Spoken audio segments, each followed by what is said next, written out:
We all want our kids to do well in school, right? But what about getting them ready for, well, life? Today, we're diving into the emotional skills that are the bedrock of a child's happiness and, as it turns out, their success in just about everything else.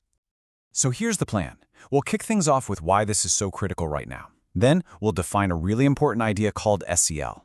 After that, we'll get real about some common parenting traps we all fall into, and then I'll show you a powerful method to climb out of them. We'll stock up your toolkit with some fun games, and finally, we'll zoom out to see how this all fits into the bigger picture. All right, first things first, let's talk about the stakes, because we're really looking at two sides of the same coin here. On one side, there's a serious challenge facing our kids' mental health. But on the other, there's a powerful, proven solution that ties their emotional well-being directly to how well they do in school. Let's start with the scale of that challenge. According to mental health experts, a pretty staggering 1 in 5 kids and young people are dealing with mental health difficulties today. Think about that. This isn't some rare thing. It's a reality in classrooms and homes everywhere. But here is the crucial, hopeful flip side.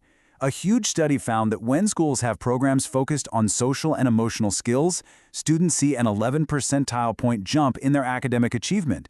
That is a massive leap. It's pretty clear proof that when kids feel better, they learn better. Simple as that. So what is this magic ingredient that's driving these incredible results? Well, it's called social-emotional learning, or what you'll often hear called SEL. The most important thing to get about SEL is that it's not some soft skill or an afterthought.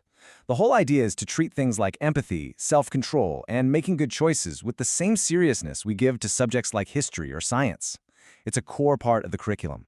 And there's a great framework for this from an organization called KSEL. They break it down into 5 core parts. You've got self-awareness, which is basically knowing what you're feeling. Then self-management, that's what you do with those feelings. Social awareness is understanding how others feel. Relationship skills are all about getting along. And finally, responsible decision-making is, well, making good choices.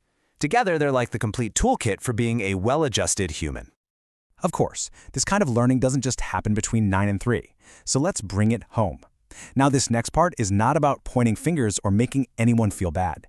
It's about becoming more aware of some really common habits that, even with the best intentions, might be getting in the way. I think this quote from Dr. Minna Joseph just says it all. The goal isn't to be a perfect parent, because let's be real, that doesn't exist. What really matters is being thoughtful instead of just reacting and creating that safe space so your kid knows no matter what, they can come to you. So let's look at a few of these habits. We've all said, it's not a big deal, right? But what a kid might hear is, my feelings don't matter. Or how about shielding them from every little struggle? It robs them of a chance to learn they can handle things.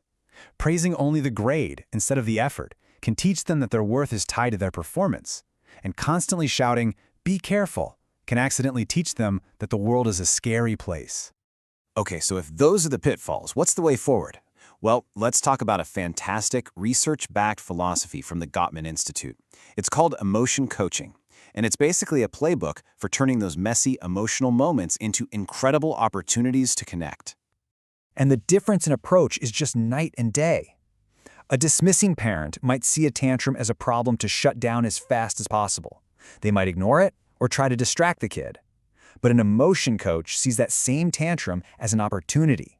They lean in, they validate the feeling, and use it as a powerful moment to teach.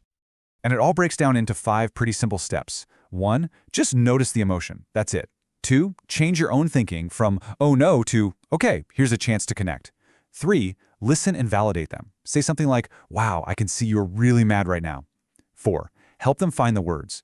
Are you feeling angry or are you feeling disappointed?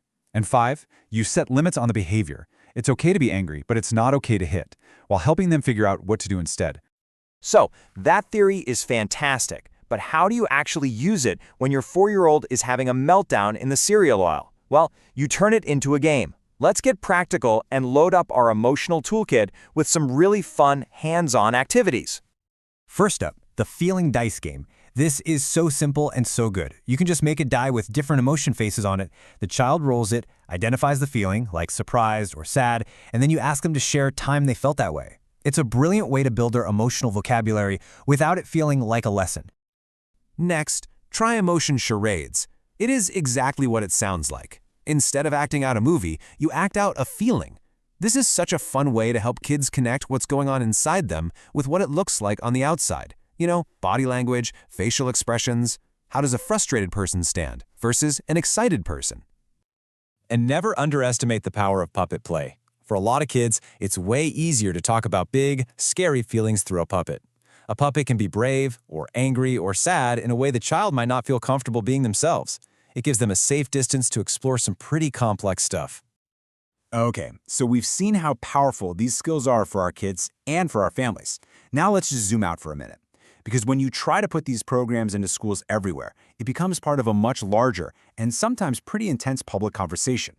One of the main criticisms you'll hear is that SEL programs could be used as a kind of Trojan horse.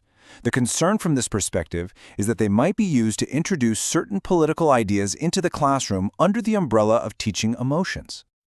On the other side of that, you have new developments within the field itself. An idea called transformative SEL has a stated goal of guiding students to use these emotional skills to look at bigger social issues, like the root causes of inequity, and think about solutions together. It just goes to show you that this is an active, evolving field with a lot of debate around it. So when you put it all together, the science, the parenting tools, the debate, it leaves us with a really powerful question. In a world that keeps getting more complex and more demanding, what if building emotional strength isn't just another subject? What if it's the most important lesson of all?